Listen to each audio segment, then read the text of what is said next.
άκουσα. Έτσι, για αλλαγή. Φυσικά δεν είναι τυχαίο. Όπως συζητήσαμε την προηγούμενη φορά, αυτό θα είναι το τελευταίο και σημαντικότερο μάθημα του εξαμήνου. Φαντάζομαι πιστεύετε πως θα μιλήσουμε για θέματα των εξετάσεων, Ναι. Σήμερα όμως δεν θα μιλήσουμε για μαθηματικά. Αντιθέτως, σήμερα θα κάνουμε μια όμορφη συζήτηση. Σήμερα θα μιλήσουμε για αξίες και για άλλα είδη που εξαφάνιση. Συγχωρέστε με, απλά χρειάζεται μου λίγο χαμένο χρόνο. Λοιπόν, αξίες. Ο πίνακας είναι άδειος. Η κυμολία είναι αναπαυτή και οι λέξεις πολλές. Ποιος θα ήθελε να ξεκινήσει αυτό το χαμένο 2 ώρα? Αλήθεια. Πολύ ωραία. Λοιπόν,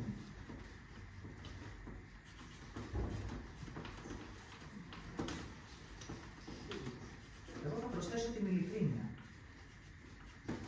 Είναι συνώνυμες μεταξύ τους. Παρακαλώ. Όχι. Γιατί? Γιατί κάποιος μπορεί να μιλά με ειλικρίνεια, μα αναγνωρίζει την αλήθεια. Πολύ ωραία. Γνώση λοιπόν. Σε τι άλλο διαφέρουν? Στο βάθος. Wow! Έχουμε μία κανονιότα ανάμεσά μας. Τι εννοείς, Έστερ? Η ειλικρίνεια έχει να κάνει με την καθημερινότητα. Η αλήθεια είναι κάτι πιο μεγάλο. Κάτι ανώτερο. Άρα προσθέτουμε το μέγεθος. Δηλαδή, Είναι πανανθρώπινο. Είναι εκεί. εκεί που. Παντού. Και τότε γιατί δεν τη βλέπουν όλοι? Γιατί δεν είναι πάντα ορατή. Ή μπορεί να είναι τα μάτια μας στολά ή το λαιμό μας. Ή η ατμόσφαιρα είναι θαμπή. Ή δεν πολύ θέλουμε και να τη δούμε. Γιατί να μην θέλουμε να δούμε όμως την αλήθεια?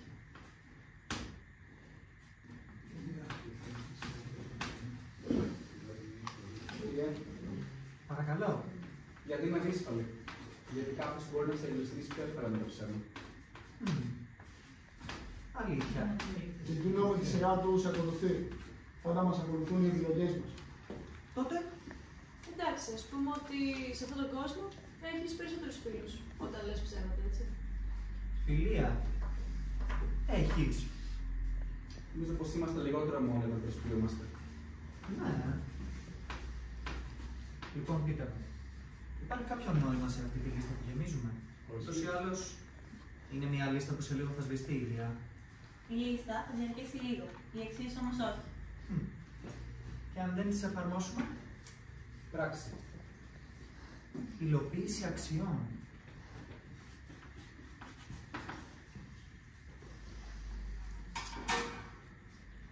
Βασικά, θα γράψουμε μόνο την πράξη.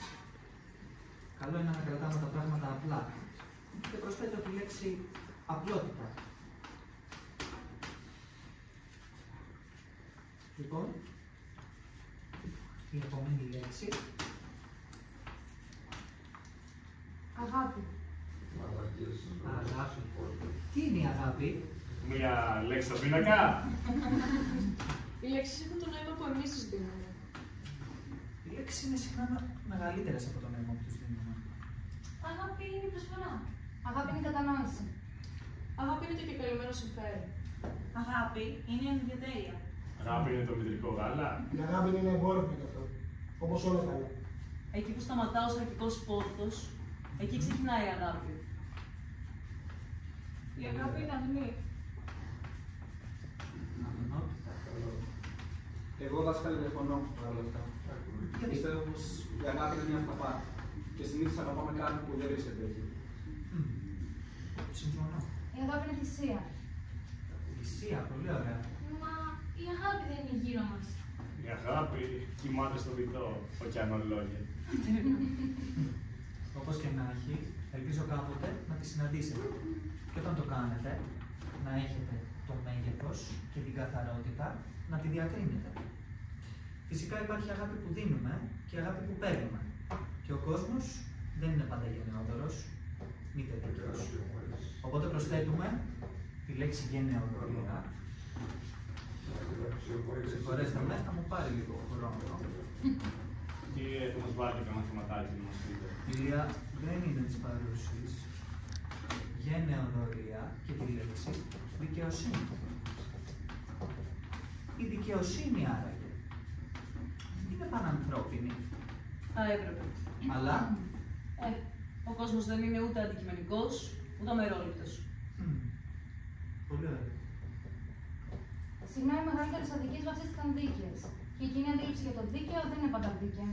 Η ιστορία της ανθρωπότητας κοσμείται από μια σειρά διακρίσεων. Δηλαδή. Διακρίσεις για το χρώμα, για το φύλο, για την καταγωγή. Οι άνθρωποι και η ηθική τους δεν κρίθηκαν από τις πράξεις τους, αλλά από κοινωνικές προκαταλήψεις. Πολύ ωραία. Ας κρατήσουμε τη λέξη κρίση και τη λέξη ηθική.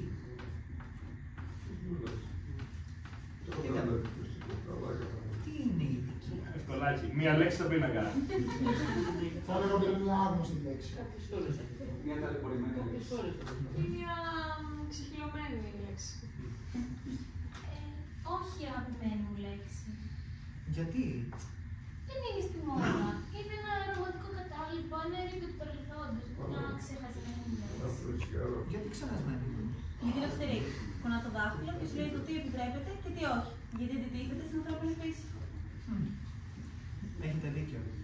Αντιτίθεται στην ανθρώπινη φύση. Αλλά ίσως αυτό είναι που τον κάνει άνθρωπο. Δεν είμαι σίγουρος αν έχετε κατά νου την ηθική, αλλά η θεωρία διαφέρει από την πράξη. Αν κοιτάς το πρόσωπο ή τις δεκάδες μάσκες που του φόρεσαν, συνήθως εκείνοι που δεν άντεξαν να την αντικρίσουν. Εκείνοι που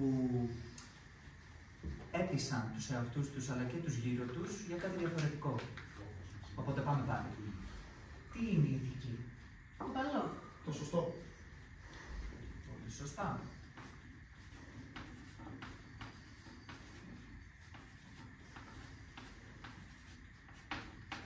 Τι άλλο? Το δίκαιο. Το ανώτερο, το καθαρό. Λέξεις που έχουμε γράψει και πιο πριν. Το να μπορείς δηλαδή να πεις την αλήθεια. Το θέλεις να μιλάς, να φέρεσαι, να ζεις. Να υποτάσσεσαι σε έναν ανώτερο σκοπό. Να παραμερίζεις για να περνάει το καλύτερο. Πολύ σωστά. Κρατάμε το θάρρος και το σκοπό.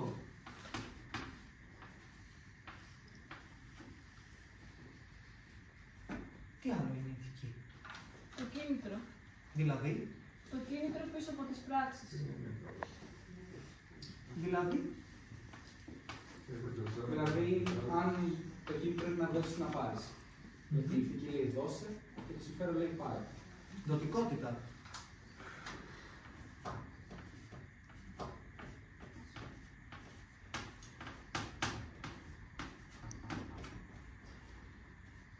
Δεν συγχέονται μεταξύ τους. Βεβαίως και συγχαίρονται. Αλλά θα συμβαίνει αυτό συνήθως για κάποιο συμφέρον. Τουλάχιστον όπως και να αποκαλεί τον εαυτό του. Πώς τον αποκαλεί δηλαδή? Αγάπη, αλήθεια, καλοσύνη. Όλες τις λέξεις που έχετε γράψει νωρίτερα. Πολύ σωστό. Άρα το κίνητρο κρίνει τα πάντα. Εάν εκείνο είναι ταπεινό, όλες οι λέξεις που έχουμε γράψει εδώ πέρα είναι άσκοπες. Χρυσοδημένα σκουπίδια. Ακριβώς. Άρα ποιος ο σκοπός πίσω από αυτές τις λέξεις? Να μην μείνουν λέξεις. Πιστεύετε πως είναι δυνατόν κάτι τέτοιο? Εξαρτάται. Από τι? Από εμάς και από τις καθημερινές μας επιλογές. Όμως κάθε μέρα αντίχει την προηγούμενη. Εκτός και αν επιλέξουμε να αλλάξουμε. Οπότε προσθέτουμε τη λέξη επιλογή.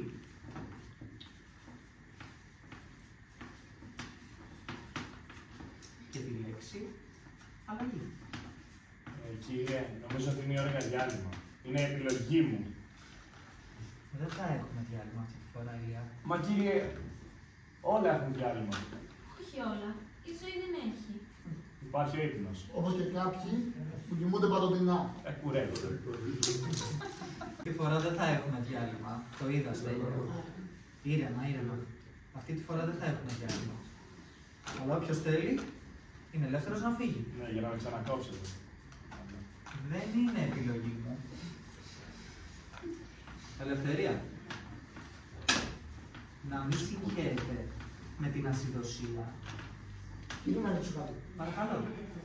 Όλες αυτές οι λέξεις, τι σχέση έχουν με τα μαθηματικά, με την πραγματική ζωή? Θα σου απαντήσω. Αλλά πρώτα απάντησε μου εσύ. Είναι το καλό ή το κακό ανώτερο?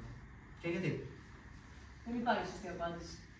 Καθένας αποφασίζει αναλόγως με την ποιότητα του είναι του. Ποιότητα.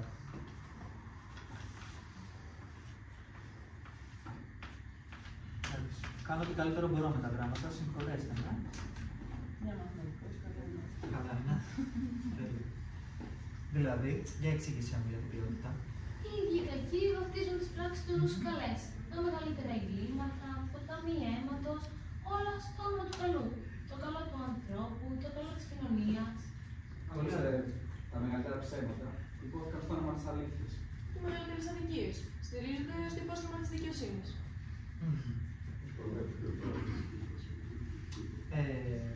Έχετε δίκιο. Κύριε, θα διαβάσω Ναι, νομίζω. Ρίλια, δεν θα διαβάσουμε κάτι διαφορετικό από αυτό που κάνουμε τώρα. Πες μας την επόμενη. Θα ήθελα να δώσουμε ομορφιά. Πολύ σωστά. Ομορφιά είναι μια λέξη.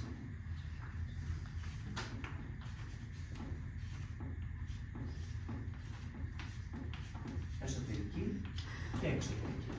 Και όλοι ξέρουμε την ανώτερη. Κάποιοι τη φτάνουμε και κάποιοι άλλοι όχι. Χωρίς η μία να αποκλείει την άλλη. Λοιπόν, πείτε μου, έχει την ίδια πρακτική αξία κάτι χωρίς, πώς να το πω,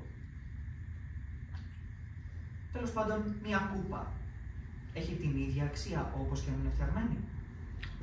Η κούπα θα κρυφτεί για την ομορφιά της. Το υγρό που κουβαλά όμως για την αξία του.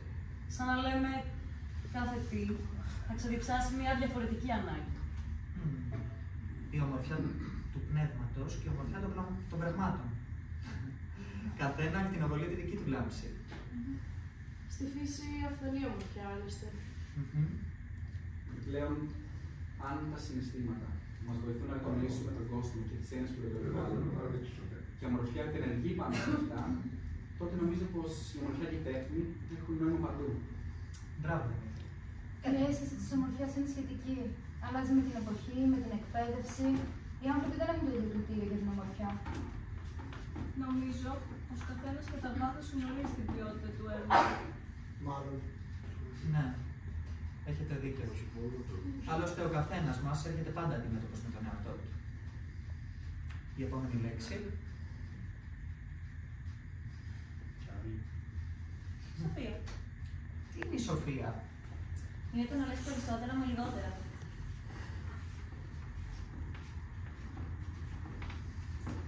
Κύριε, Παρακαλώ. νομίζω πως η σοφία είναι να οπτικοποιήσει το όραμα. Επίσης, σοφία είναι το σβήσιμο του θορύβου. Πέρα από την πλάκα όμως, για μένα σοφία είναι το όνειρο της γνώσης. Η γνώση είναι ονειρεύει τη σοφία. Πολύ ωραία. Ας προσθέσουμε το όνειρο. Η σοφία είναι η ελπίδα της ανθρωπότητας. Μπράβο, Παναγιώτα.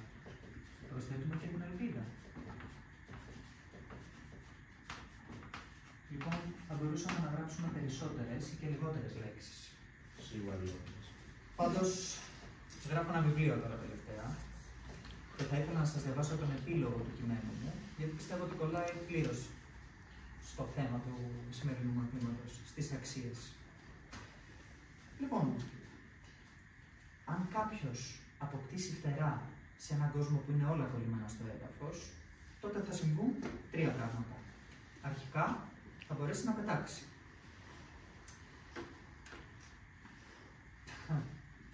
Ίσως στην αρχή χαμηλά, μετά πιο ψηλά.